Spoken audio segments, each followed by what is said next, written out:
My coworker spent 3 years harassing me for being a single mom and locked my daughter in a dark closet. I got her arrested. I'm a single mom working as an account manager at a marketing firm. I'd been there 3 years when Lindsay joined our team. She was married with no kids and made it clear from day one that she thought mothers didn't belong in the workplace. She'd roll her eyes when I'd leave at 5 to get my daughter Sophie from daycare. She'd make comments about how parenthood was a choice and shouldn't affect the team. During my first presentation after she joined, Lindsay interrupted to ask if I'd prepared it myself or if I was too busy with mommy duties. Our manager, Erin, just laughed uncomfortably. She started telling clients I might not be available for projects because of childcare issues, even though I'd never missed a deadline. She'd schedule important meetings at 4:45, knowing I had to leave at 5 for daycare pickup. When I'd ask to dial in, she'd say physical presence showed commitment. One time Sophie got sick at school and I had to leave early. Lindsay sent an email to the whole team about how some people use their kids as excuses to skip work. She actually created a spreadsheet tracking every time I left for anything child-related and presented it at our quarterly review. Erin said it showed initiative that Lindsay was monitoring team productivity. She started leaving parenting articles on my desk about the damage working mothers do to their children. She told the interns I only got promoted because the company needed to meet diversity quotas for single mothers. She'd loudly take personal calls about her amazing child-free vacations while staring at me. She actually asked Erin why the company wasted benefits on dependents when that money could go to bonuses for employees without kids. Then came, Take Your Child to Work Day. The company encouraged everyone to participate. I brought Sophie, who was 5 and excited to see Mommy's office. She had her little backpack with coloring books and sat quietly at my desk while I worked. Lindsay walked by and told Sophie that her mommy was selfish for making her sit in an office instead of playing with friends. Sophie asked what selfish meant. Lindsay said it meant caring more about money than your child. I told Lindsay to stop, but she said she was just being honest with the kid. During lunch, I took Sophie to the break room to eat. When we came back, Lindsay had moved all my files to say I was being unproductive having a child present. She complained to Erin that Sophie's presence was disruptive even though Sophie hadn't made a sound. Erin asked if maybe I could have Sophie sit somewhere else. I put Sophie in the small conference room with her coloring books and told her I'd be right outside. I could see her through the glass door. I went to the printer for 2 minutes to grab reports. When I came back, Sophie was gone. Her backpack was there, books open, but she was nowhere. I ran through the office calling her name. Reception hadn't seen her leave. The bathrooms were empty. I was starting to panic when I heard tiny knocking from the supply closet down the hall. The door was locked from the outside. I opened it and Sophie fell out crying. She was terrified. Said a lady told her there were toys in there, then shut the door. She'd been in the dark for 10 minutes screaming, but nobody heard her because that hallway was empty. I knew immediately it was Lindsay. I carried Sophie back to the main office where everyone could see her sobbing. Lindsay was at her desk typing like nothing happened. I asked her directly if she locked my daughter in the closet. She said that was a serious accusation, and she'd been at her desk the whole time. Sophie pointed at her and said that's the lady. Lindsay said kids make things up for attention, and maybe Sophie locked herself in by accident. Erin came over and Lindsay immediately started crying, saying I was creating a hostile work environment by accusing her of something so horrible. She said she was thinking about calling HR about my harassment. Erin told me to take Sophie home and we'd sort this out tomorrow. That night, I went back to the office with building security. I asked them to check the keycard logs for the supply closet. The system showed Lindsay's card accessing it twice, right when Sophie disappeared and right before I found her. Security pulled the hallway footage. The video showed everything. Lindsay walking up to Sophie in the conference room, bending down to talk to her, then leading my daughter by the hand down the hallway. She swiped her keycard at the supply closet, opened the door, pointed inside like she was showing Sophie something interesting, and the second my baby stepped in, Lindsay pulled the door shut and walked away. The timestamp matched exactly when I'd been at the printer. The security guard made 2 copies of the footage right there, one for me and one for the police. I pulled out my phone and dialed 911 with shaking hands. The operator asked what my emergency was, and I told her someone had locked my 5-year-old daughter in a dark closet at my office building. She asked if my daughter was safe now, and I said yes, she was with me. But I had video proof of who did it, and I wanted to press charges. The operator said she was sending officers to my location and to stay where I was. The 2 police officers showed up in less than half an hour. They were both older guys, one tall with gray hair and one shorter with a thick mustache.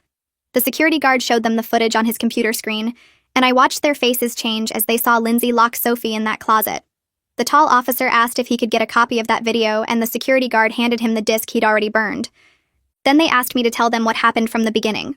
I explained about Take Your Child to Work Day, about leaving Sophie in the conference room for just 2 minutes, about finding her gone and hearing her screaming from inside the locked closet. The shorter officer wrote everything down in a little notebook. Then I told them this wasn't just a random thing. that Lindsay had been harassing me for 3 years about being a single mom. I pulled out my phone and showed them some of the emails Lindsay had sent about me being unreliable because of my kid. The tall officer looked at the shorter one and said this was criminal confinement and child endangerment, possibly assault on a minor. He asked if I wanted to press charges, and I said absolutely yes. They asked me to wait in the lobby with Sophie while they went upstairs to talk to Lindsay. I carried Sophie down to the first floor and sat in one of the big leather chairs near the elevators. She was asleep against my shoulder, her face still blotchy from crying earlier. I could feel her little heartbeat against my chest, and I wanted to cry thinking about how scared she must have been in that dark closet. About 15 minutes later, I heard voices coming from the elevator area. Loud voices. Then the elevator doors opened and the 2 officers came out with Lindsay between them. She was in handcuffs. Her face was bright red and covered in tears, and she was yelling that this was all a big misunderstanding, that she would never hurt a child, that I was lying about everything. The shorter officer told her to calm down, and she just screamed louder. Other people in the lobby stopped and stared as they walked her past me toward the front doors. Lindsay looked right at me and yelled that I was going to regret this, that she had done nothing wrong. The tall officer put his hand on her head and guided her into the back of the police car parked outside. I was still sitting there trying to process what just happened when Aaron came running out of the elevator. His tie was loose and his face looked panicked. He rushed over to me asking what was going on. Why were the police here? What happened to Lindsay? I could tell he had no idea this would actually involve cops. I pulled up the security footage on my phone that the security guard had sent me and held it out to him.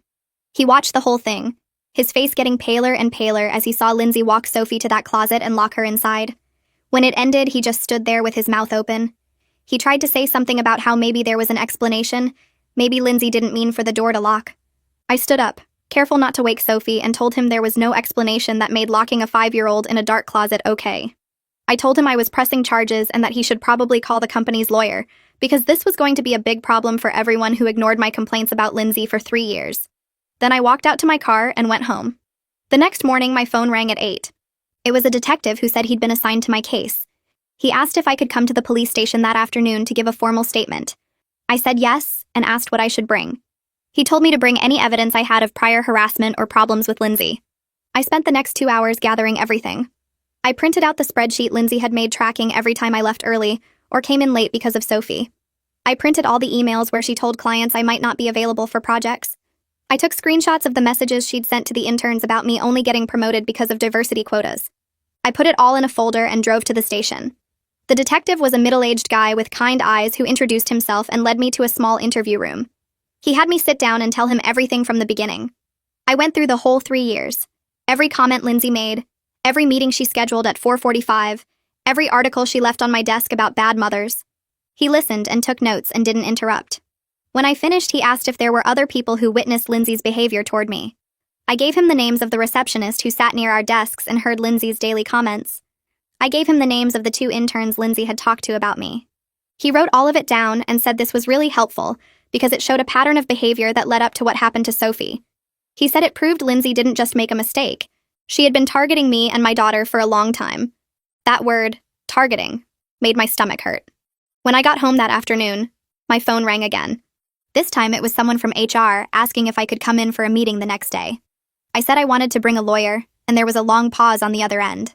The HR woman said that was fine and asked who my lawyer was. I didn't have a lawyer. I called my friend Lisa, who I'd known since college. She was a lawyer, but she did contract law, not criminal stuff. I told her what happened, and she said she would come to the meeting with me anyway. She said what happened to Sophie was horrible, and she wasn't going to let the company try to cover it up or push me out.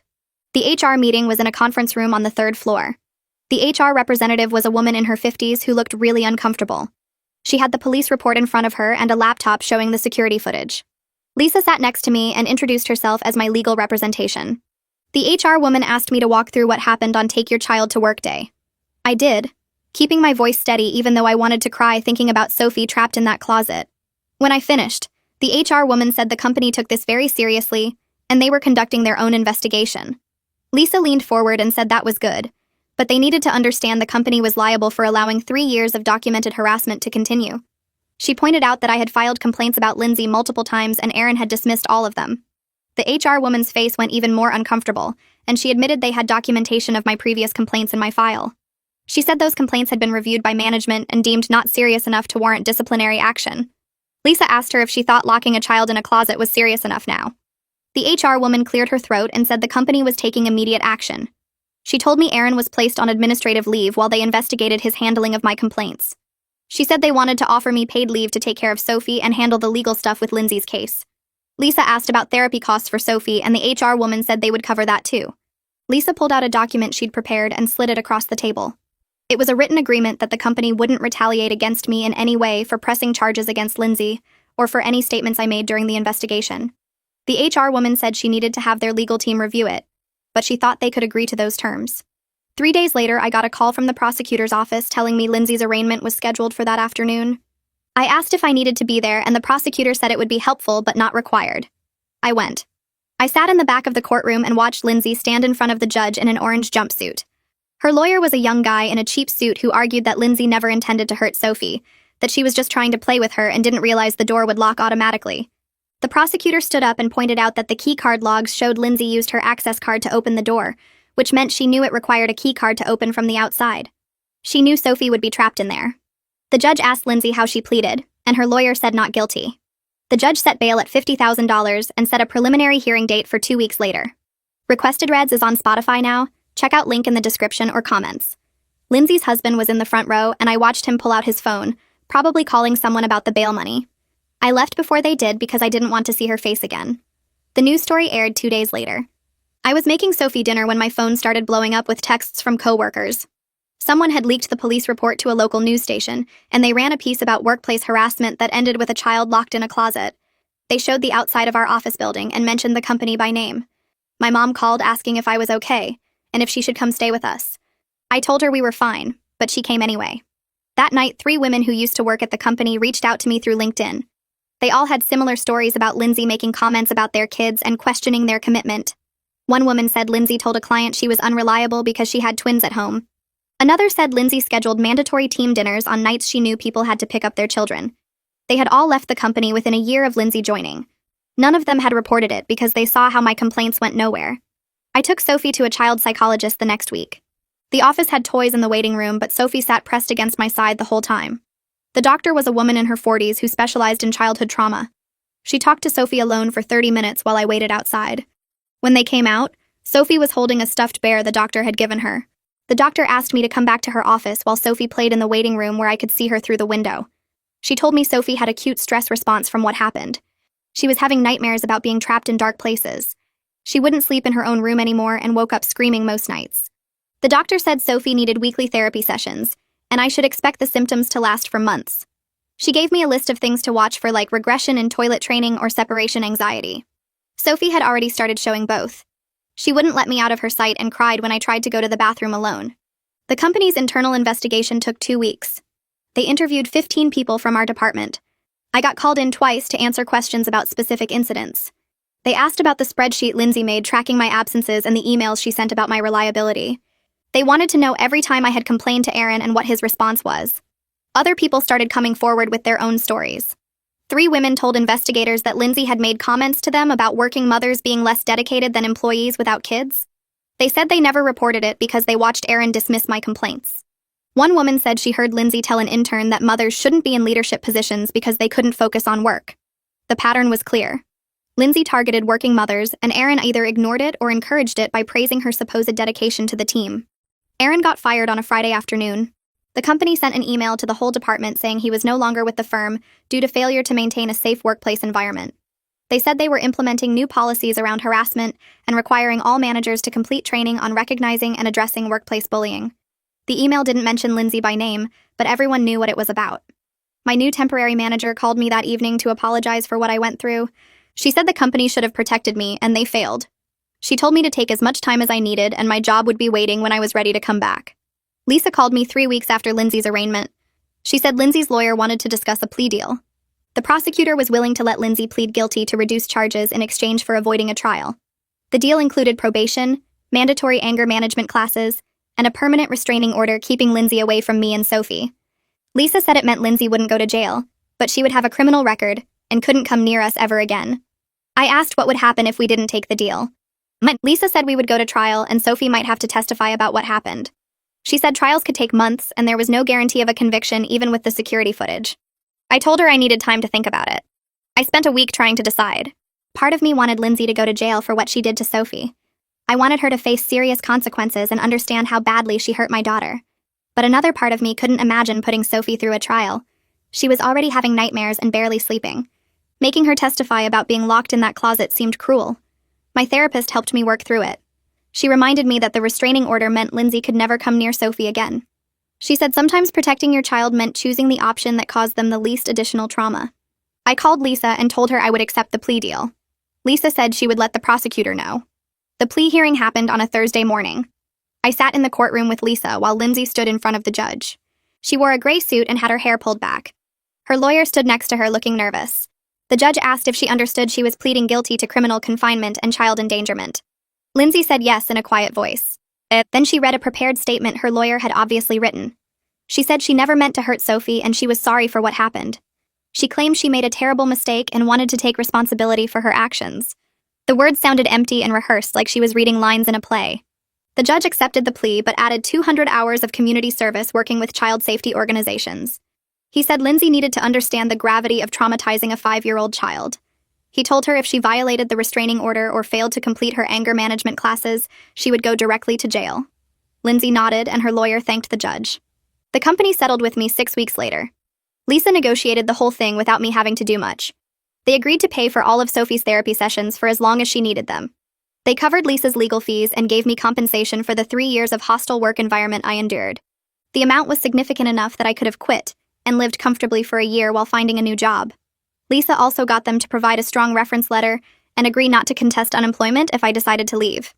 She said it was one of the best settlements she had seen for a case like this. The company clearly wanted to avoid a lawsuit and bad publicity. I decided to stay with the company. I actually liked my job and my clients. The work was interesting and challenging in ways that made me feel accomplished. The new management team seemed genuinely committed to changing the culture. They promoted me to senior account manager with a 20% raise. They moved me to a different floor with a new team that was welcoming and professional. My new manager checked in regularly to make sure I had everything I needed. She never questioned when I left at 5 to get Sophie from daycare. She told me on my first day that she had 2 kids of her own and understood that being a good parent made you a better employee. The team had 3 other working mothers who immediately invited me to lunch. They told me they were glad I stayed and that what happened to me should never happen to anyone. Sophie's therapy sessions happened every Tuesday afternoon. The doctor's office had a playroom where Sophie could work through her feelings using toys and art supplies. After 3 months, the nightmares started happening less often. Some weeks she slept through the night without waking up scared. She began talking about what happened in simple terms that showed she was processing it. She told me the mean lady made a bad choice and couldn't hurt her anymore because she wasn't allowed to come near us. Her doctor said this was good progress and showed Sophie was developing healthy coping skills. She still slept in my bed most nights, but she was starting to spend time in her own room during the day. She played with her toys there and sometimes took naps in her bed. The doctor said we should let her move at her own pace and not rush her back to sleeping alone. 6 months passed and I landed 2 major clients for the company. The first was a tech startup that needed a complete rebrand. I pitched them a strategy that focused on their product benefits instead of just features. They signed a 6-month contract worth more than any account our team had brought in that quarter. The second client was a healthcare company expanding into new markets. I developed their campaign strategy, and they were so impressed they extended the contract for another year. My new manager called me into her office after the healthcare deal closed. She told me I was doing amazing work, and the client specifically requested to work with me on future projects. She asked if I needed anything to make my job easier. I mentioned that sometimes I had to leave right at 5 for daycare pickup and felt bad about it. She looked confused and said leaving at 5 was normal. She told me she had 2 kids and always left by 5:30 herself. She said being a good parent made you better at time management and prioritizing tasks. The other people on my new team were great. 3 of them were working mothers who invited me to lunch during my first week. They shared tips about managing work and kids. One woman brought her daughter to the office sometimes when school was closed and nobody cared. Another had photos of her kids all over her desk and talked about them proudly during meetings. Nobody ever made comments about my parenting or questioned my commitment. When I had to leave for Sophie's school events, my manager just asked me to update my calendar. The team actually celebrated when I told them about landing the tech startup account. They took me out for drinks after work and toasted to my success. Then everything changed again on a Tuesday morning. Sophie's daycare director called me at 9:30. Her voice sounded tight and worried. She said Lindsay had shown up at the daycare asking to see Sophie. The staff recognized her immediately from the photos I had given them when the restraining order was issued. They told Lindsay she needed to leave or they would call the police. Lindsay started crying and said she just wanted to apologize to Sophie for what happened. She said she had been going to therapy and realized how much she had hurt us. The director told her that didn't matter because there was a legal order keeping her away from both of us.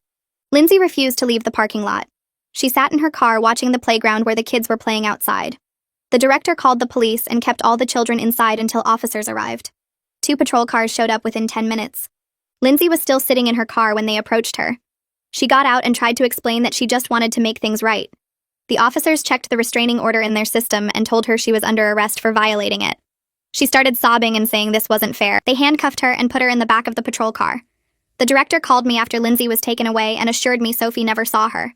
She said the staff handled everything perfectly, and Sophie was safe inside playing with blocks the whole time. I got a call from the prosecutor's office that afternoon. He told me Lindsay had violated a court order and would face serious consequences. He said the judge took restraining order violations very seriously, especially when children were involved. Lindsay's hearing was scheduled for the next week. The prosecutor said he would push for jail time since she had deliberately gone to my daughter's daycare, despite knowing she was legally forbidden from coming near us. He asked if I wanted to provide a victim impact statement. I said yes. At the hearing, Lindsay stood before the judge looking terrible. Her hair was messy and she had dark circles under her eyes. Her lawyer tried to argue that she was genuinely remorseful and just wanted closure. The judge cut him off and said the restraining order existed for a reason. He said Lindsay had already traumatized a child, and now she was continuing to harass the family. He sentenced her to 60 days in jail. Lindsay started crying and her lawyer asked for probation instead. The judge said no. He said maybe 60 days would teach her that court orders were not suggestions.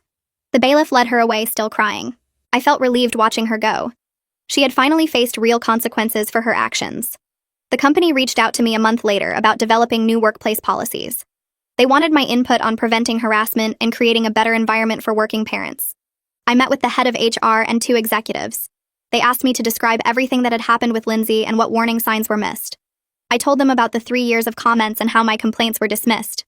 I explained how Aaron had actually praised Lindsay for tracking my parenting-related absences. They looked uncomfortable hearing all of this laid out.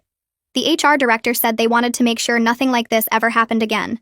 They asked if I would help write new policies around harassment reporting and family-friendly scheduling.